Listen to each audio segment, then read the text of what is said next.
Good morning all of you. मैं Narendra Tripathi मिर्शा sir की class में आपका थर्ड सेमेस्टर का हर एक टॉपिक मैं पढ़ा चुकी हूँ, जिसमें आपका मेन जो क्वेश्चन है उसको भी पढ़ा चुकी हूँ। जैसे आपका है teaching as a complex activity, इस टॉपिक को अगर आप सर्च करोगे तो उसमें आप देखेंगे मैंने हर एक टॉपिक को पढ़ा रखा है, इसमें से क्वेश्चन आपके बनते हैं। फिर आपका आता है कम्युनिकेशन प्रोसेस, इसमें भी आप देखेंगे इसमें बहुत सारे क्वेश्चन बनते हैं। हर एक उसमें चीज़ें मैंने बताई हैं, प्रोसेस क्या है, उसका स्ट्रक्चर कैसे बनेगा और क्या क्या उसमें पूछा जाता है, उसमें कौन कौन से बैरियर्स हैं, ये भी मैंने आपको डिटेल में पढ़ाया है। इससे आपके क्वेश्चन बनते हैं। साथ साथ में आपका एक मैराथन करके है, मैराथन करके आप देखेंगे तो उसमें आपके हर एक पेडागोजी यानी 14 के 14 पेडागोजी सब्जेक्ट जो है उसको भी वो कवर करता है। मैराथन करके आप सर्च कर लेंगे, उसको भी आप देखेंगे तो उसमें भी आपके पेडागोजी संबंधित जितने भी क्वेश्चन बनते हैं वो आपको कवर करेंगे। साथ साथ में मैंने आपको शिक्षण विधियाँ भी बताई है, कौन कौन सी विधियाँ होती हैं जिसके द्वारा पढ़ाया जाता है, इसको भी आप लोग देख लेंगे, ये भी आपके क्वेश्चन कवर करता है। साथ में आपका पेडागोजी सब्जेक्ट से आपका लेसन प्लान ज़रूर आता है। लेसन प्लान को मैंने पढ़ाया है, जिसको आप टॉपिक सर्च करेंगे पाठ्य योजना, आदर्श पाठ्य योजना नाम से आप जब सर्च करेंगे तो वो भी आपको बताएगा कैसे पैटर्न है, फॉर्मेट क्या होगा और किसके बाद कौन सा टॉपिक आएगा। यानी हर एक चीज़ को मैंने अच्छी तरह बताया है। ये सभी क्वेश्चन आपके आते ही आते हैं, इसलिए आप डिस्क्रिप्शन बॉक्स में देख लेंगे, एंड स्क्रीन पे भी आपको शो करेगा और हर एक चीज़ आप लोग देख लेंगे। यानी इसको शुरू से लेकर लास्ट तक देखिएगा ताकि आपके पेपर में बेनिफिशियल हो जाए। आज हम लोग शिक्षण विधि हम पढ़ चुके हैं। आज हम लोग मैक्सिम्स करके क्वेश्चन आता है, उसको भी हम देखेंगे। मैक्सिम्स जो है यानी कि शिक्षण सूत्र हिंदी में बोला जाता है, इसमें हम आप देखेंगे कि आपका टिप्पणी में क्वेश्चन पूछा जाता है। जैसे पूछ लेगा सरलता से जटिल की ओर, इसको डिफाइन कीजिए, ये आपके टिप्पणी में आ गया, तो इसको कैसे आप डिफाइन करें, ये आपके क्या है शिक्षण सूत्र हैं। इसी को आज हम लोग 1 बाय 1 पढ़ेंगे। आपके 11 शिक्षण सूत्र हैं जो आपके बुक में लिखे गए हैं, उसे मैं बताऊंगी, एक एक करके हम लोग देखेंगे, उसके उदाहरण से ही बताऊंगी मैं, और साथ साथ मैं आपको बताऊंगी कि शिक्षण सूत्र क्यों दिया गया है। तो ये सब चीज़ें मैं आपको पढ़ाऊंगी, इसके लिए आपको मेरे साथ बने रहना है। शुरू से लेकर लास्ट तक वीडियो को ज़रूर देखिए। और अब हम लोग स्टार्ट करेंगे मैक्सिम्स, ठीक है। इसको हिंदी में बोलते हैं शिक्षण सूत्र, शिक्षण सूत्र, जिसे हम इंग्लिश में बोलते हैं मैक्सिम्स। मैक्सिम्स मैक्सिम्स में आपके कौन कौन से मैक्सिम्स होते हैं ये आपको पता होना चाहिए। सबसे पहले तो मैं आपको बता दूं कि मैक्सिम्स आया कहाँ से। शिक्षण सूत्र को समझने के लिए पहले मैं आपको बता दूं, कमेनियस और हर्बर्ट स्पेंसर ने अपने अनुभवों के आधार पर सामान्य नियम निर्धारित किए थे, जिन्हें बाद में शिक्षण सूत्र के नाम से जाना जाता है। किसने किसने? कमेनियस और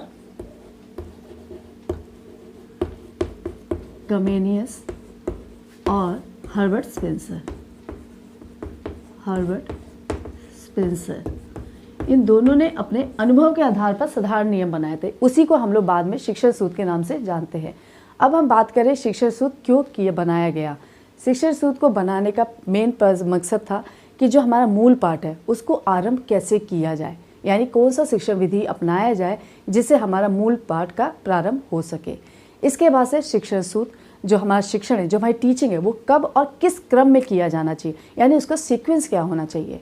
इसके बाद से बच्चों का ध्यान कैसे हम अपनी तरफ आकर्षित कर सके और कौन सा मैक्सिम यूज़ करें जिससे हमारा जो टीचिंग है वो आकर्षक बन सके। फिर हमारा बात आता है कि पाठ का जो विषय है उसमें रुचि कैसे उत्पन्न की जाए बच्चों के प्रति, यानी बच्चे उसमें कैसे रुचि ले। फिर हमारी बात आती है, अगर हम 5वीं बात करें तो उसका बात है कि शिक्षण अधिगम सामग्री का प्रयोग कब, कैसे और कहाँ किया जाए, यानी कोई भी हम लर्निंग करा रहे हैं तो हमें कैसे कंटेंट को प्रेजेंट करना है ये बताना। फिर अगर हम बात करें शिक्षण सूत्र की, तो शिक्षण सूत्र का सबसे मेन काम क्या था कि ये सूत्र उस मार्ग की ओर संकेत करता है जिस पर चलकर शिक्षण अधिगम की प्रक्रिया सुगम, सुरुचिकर, प्रभावशाली और वैज्ञानिक बनाई जाती है, और ये चाइल्ड सेंटर्ड होता है। क्या होता है, मैं फिर से रिवाइज कर दे रही हूँ, ये सूत्र उस मार्ग की ओर संकेत करता है जिस पर चलकर शिक्षण अधिगम की प्रक्रिया सुगम, रुचिकर, प्रभावशाली और वैज्ञानिक रूप से बन जाती है। और ये क्या होता है, चाइल्ड सेंटर, यानी पूरा का पूरा फोकस बालक के ऊपर होता है, यानी बाल केंद्रित होता है, यानी बालक की क्षमता योग्यता के अनुसार ही सिलेबस और कंटेंट को बनाया जाता है जिससे बच्चे को समझ में आए और उसमें बच्चा रुचि ले सके, ठीक है। इसके बाद से हम बात करते हैं मैक्सिम्स की। ये तो हमने मेन चीज़ें पढ़ ली कि शिक्षण सूत्र में कैसे बनाया जाता है, शिक्षण सूत्र क्यों बनाया गया है, ठीक है। अब हम बात करते हैं कौन कौन से मैक्सिम्स होते हैं। सबसे पहला मैक्सिम होता है सरल से जटिल की ओर, ठीक है। सबसे पहला मैक्सिम होता है आपका सरल से जटिल की ओर, सरल से जटिल की ओर। सरल से जटिल की ओर का मतलब है कि पहले हम सरल यानी कि सिंपल चीज़ें बताएं, उसके बाद से उसकी कठिनाई स्तर पर पहुँचे। सरल से अगर हम बात करें एग्जाम्पल की, तो एग्जाम्पल में जैसे हम जोड़ घटाना सिखाते हैं, कैरी वाला जो होता है, जो इसको हम हासिल बोलते हैं, हासिल करने वाली जो क्वेश्चंस हैं प्लस माइनस के, उससे पहले हम क्या कराएं, गिनती कराएं और साधारण प्लस और माइनस यानी वन नंबर का प्लस माइनस कराएं जिसमें हासिल ना हो। उसके बाद से प्लस माइनस कराने के बाद से, गिनती कराने के बाद से ही हम हासिल वाले क्वेश्चन कराएं, यानी सरल से जटिल की तरफ जाएं। तो ये आपका क्या होगा, सरल से जटिल की ओर क्या है, पहला शिक्षण सूत्र है। दूसरा शिक्षण सूत्र है ज्ञात से अज्ञात की ओर। दूसरा जो आपका है ज्ञात से अज्ञात की ओर, ज्ञात से अज्ञात की ओर, ज्ञात से अज्ञात की ओर। ज्ञात यानी कि नोन और अज्ञात मतलब अननोन। ज्ञात यानी पूर्व ज्ञान की बात है, पूर्व ज्ञान की बात है, यानी ज्ञात जो बच्चे को पहले से ज्ञान है, जो बच्चे का पूर्व ज्ञान है, उससे हम अज्ञात की यानी कि अमूर्त की तरफ जाना। अब इसमें हम एग्जाम्पल में देख सकते हैं पूर्व ज्ञान से संबंधित, यानी ज्ञात जो चीज़ें बच्चों को पता है, यानी पूर्व ज्ञान से संबंधित। जब भी हम कोई टॉपिक पढ़ाते हैं, जब प्रस्तावना प्रश्न पूछते हैं, वो किस पे बेस्ड होता है, पूर्व ज्ञान से उसी पे बेस्ड होता है। ऐसी हमारी ज्ञात चीज़ यानी बच्चों को जो पहले से पता है। जैसे हम क से कमल क ख ग पढ़ाते हैं, बच्चे को पता है क ख ग क ज्ञ तक पता है, यानी उनको क्या है, स्वर पता है। उसके बाद से स्वर और व्यंजन पता है। उसके बाद से हम उससे अक्षर बनाते हैं, यानी क से कमल हो सकता है, क से कलश हो सकता है, क से कलम हो सकता है, यानी हमने बहुत सारे वर्ड्स बताए। बच्चे को क याद था, कमल और कमल पता था, उससे बाद में हमने बहुत सारे वर्ड्स को उसके साथ जोड़ा, यानी ज्ञात से अज्ञात की तरफ हम लेके गए। तो ये हमारा दूसरा मैगजीम हो गया, ज्ञात से अज्ञात की ओर। तीसरा जो है स्थूल से सूक्ष्म की ओर। तीसरा जो है स्थूल से सूक्ष्म की ओर, सूक्ष्म की ओर। ये जो हमारा तीसरा है, स्थूल का मतलब क्या होता है, स्थूल और सूक्ष्म की ओर में हम देख सकते हैं कि बच्चे को बहुत सारी चीज़ें पता होती है, उसके बाद से हम छोटी छोटी चीज़ों को बताते हैं। स्थूल मतलब जो चीज़ें बड़े पैमाने पे पता है, जैसे कि आपका ज्योग्राफी में हम देख सकते हैं नदी, पर्वत, समुद्र का ज्ञान बच्चे को होता है। अब हम उसकी छोटी छोटी चीज़ों को पढ़ा रहे हैं, यानी हम भ्रमण करा के उनके अन्य चीज़ों को भी बता रहे हैं, साथ साथ में मॉडल के थ्रू बता रहे हैं। यानी पहले चीज़ें बच्चों को पता है, स्थूल चीज़ें यानी बड़ी चीज़ें पता है, उसके अंदर की चीज़ यानी सूक्ष्म चीज़ों को बताया जा रहा है। तो वो हमारा कौन सा मैगजीम हो जाता है, स्थूल से सूक्ष्म। जैसे हम ज्योग्राफी में नदी पहाड़ियाँ पढ़ा रहे हैं, अब उसके अंतर्गत हम मैप के द्वारा या फिर मॉडल के द्वारा या फिर भ्रमण करके हम उन चीज़ों को यानी सूक्ष्म चीज़ों को भी बता पा रहे हैं। ठीक है, इसके बाद से फोर्थ आपका आता है पूर्ण से अंश की ओर। पूर्ण से अंश की ओर, पूर्ण से अंश की ओर। ये आपने गेस्टॉल्टवादी सिद्धांत पढ़ा होगा, यानी पूर्ण से अंश की ओर। पूर्ण का मतलब यानी पूरा चीज़ें मैंने आपको बता दी है, उसके बाद से उसके छोटे छोटे पार्ट्स पढ़ाए हैं। पूर्ण का मतलब जैसे गेस्टॉल्टवादी, अगर मैं एक फूल की बात करूं, एक फूल मैंने दिखाया, मैंने पूर्ण रूप से फूल दिखाया, अब उसको मैं उसके अंश बताऊंगी, ये सेपल है, ये पेटल है, ये लीव्स है, ये इसके पार्ट है, यानी हर एक पार्ट को मैं बताऊंगी। तो वो क्या है, पहले मैं आपको फूल दिखाया, पूर्ण रूप से दिखाया, उसके बाद से उसके मैं छोटे छोटे यानी उसके हर एक पार्ट के बारे में पढ़ा रही हूँ। तो ये पूर्ण से अंश की तरफ है। ठीक है, गेस्टॉल्टवादी आपने सिद्धांत पढ़ा होगा, उसमें आपने देखा होगा। इसके बाद से आपका पांचवा आता है अनिश्चित से निश्चित की ओर। अनिश्चित से निश्चित की ओर,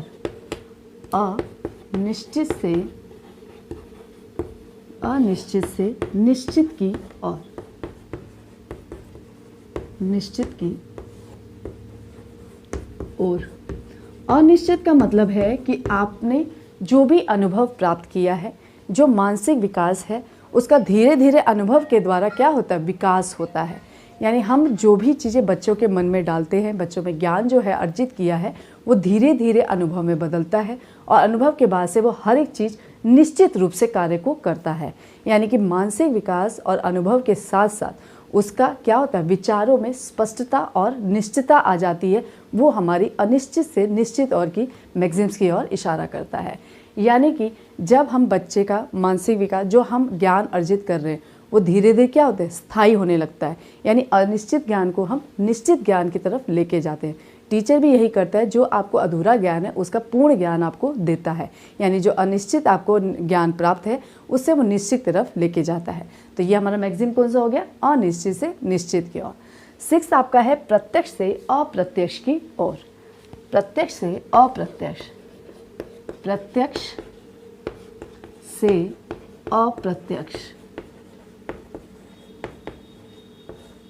प्रत्यक्ष से अप्रत्यक्ष की ओर। प्रत्यक्ष से अप्रत्यक्ष में आपका देखते हैं, नेक्स्ट आपका क्या है, प्रत्यक्ष से अप्रत्यक्ष की ओर। प्रत्यक्ष मतलब डायरेक्ट, आपको कोई भी ज्ञान डायरेक्ट प्राप्त होता है, उससे आप बहुत सारे अमूर्त चिंतन करते हैं। यानी आपको कोई भी ज्ञान दिया जा रहा है, जैसे मैंने कोई कहानी सुनाई कि एक लड़का है, एक लड़की है, उसकी एक बेटी, आप तुरंत आप अपने कल्पना बना लेते हैं कि वह अमूर्त चिंतन आप करते हैं कि वहाँ एक लड़का है, एक लड़की है और उसकी एक बेटी है। यानी प्रत्यक्ष रूप से जो ज्ञान मैं आपको दे रही हूँ उसे आप अमूर्त चिंतन में कन्वर्ट कर सकते हैं। यानी मैं आज जैसा हम शिक्षा देना चाह रहे हैं उससे आप और भी विचारों को प्रकट कर पाते हैं। ठीक है, इसके बाद से आपका 7th आता है विशिष्ट से सामान्य की ओर। सामान्य से विशिष्ट नहीं है, विशिष्ट से सामान्य की ओर। 7th क्या है, विशिष्ट से सामान्य की ओर। विशिष्ट से सामान्य की ओर। विशिष्ट मतलब आपके लिए जो स्पेशल है, यानी कि स्पेसिफिक से जनरल तक। विशिष्ट से सामान्य की ओर में क्या है, जैसे कि मैं आपको संज्ञा पढ़ा दे रही हूँ, सर्वनाम पढ़ा दे रही हूँ। संज्ञा मैंने पूछा कि संज्ञा क्या है, सर्वनाम क्या है, उसके बाद से मैंने उदाहरण आपके बाद में पूछा। उदाहरण में आपको मैंने बहुत सारे वर्ड्स दिए, जैसे कि किसी का नाम है, कोई जाति है, भाव है, इमोशंस है, ये सब क्या है, संज्ञा है। और फिर सर्वनाम भी मैंने बता दिया कि जो संज्ञा के नाम है उसके जगह पे प्रयोग किए जाने वाले शब्द क्या होते हैं, सर्वनाम होते हैं। ये मैंने बता दिया। अब मैं उसको परिभाषा में बता दे रही हूँ, यानी जिस व्यक्ति, वस्तु या भाव के नाम को, भाव के नाम है उसको हम संज्ञा कहते हैं। तो ये क्या हो गया आपका, इसको हमने परिभाषित कर दिया, यानी कि सामान्य रूप से आपको जनरलाइज कर दिया, यानी स्पेसिफिक से आपको जनरल की तरफ लेके आए। स्पेसिफिक यानी मैंने आपको उदाहरण दिया और जनरल यानी मैंने परिभाषित कर दिया। ठीक है, तो ये आपका है विशिष्ट से सामान्य की ओर। इसके बाद से आपका 8th मैगजीम आता है विश्लेषण से संश्लेषण की ओर। 8th आपका क्या आता है, विश्लेषण से संश्लेषण की ओर। विश्लेषण से संश्लेषण की ओर।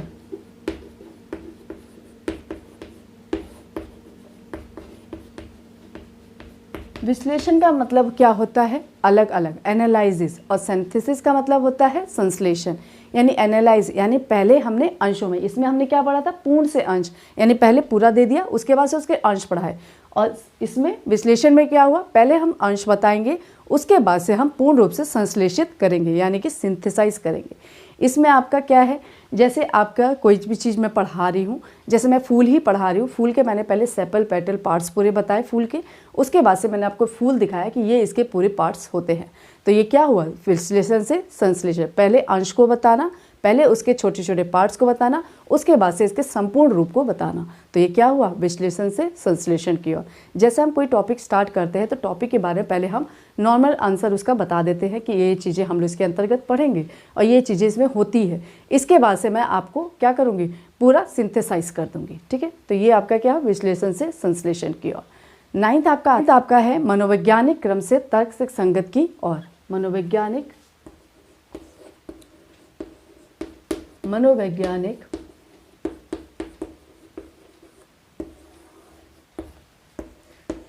तर्क संगत की ओर। तर्क संगत की ओर।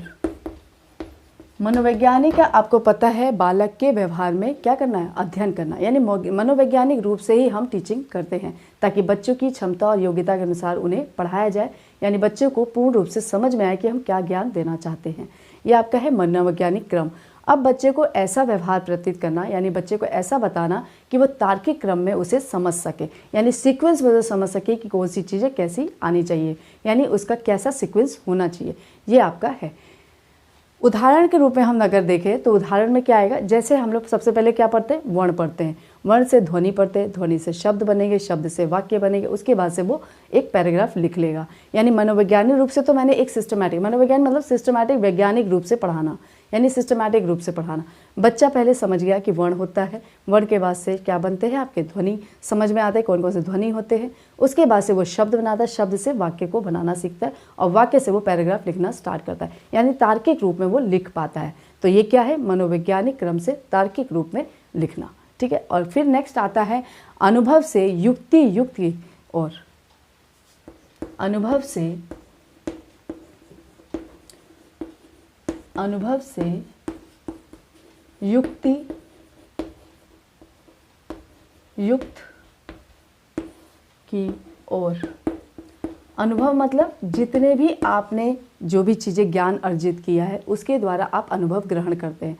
अनुभव ग्रहण करने के बाद से आप उस पर तर्क देना स्टार्ट करते हैं कि आपके ये भी तर्क हो सकते हैं। जैसे आदर्शवादी है, उनका क्या है, अब उनके अनुभव के आधार पे वो बहुत सारे तर्क करते हैं, जिससे आपको पता चला है कि हमारी लास्ट क्या है, मोक्ष की प्राप्ति है।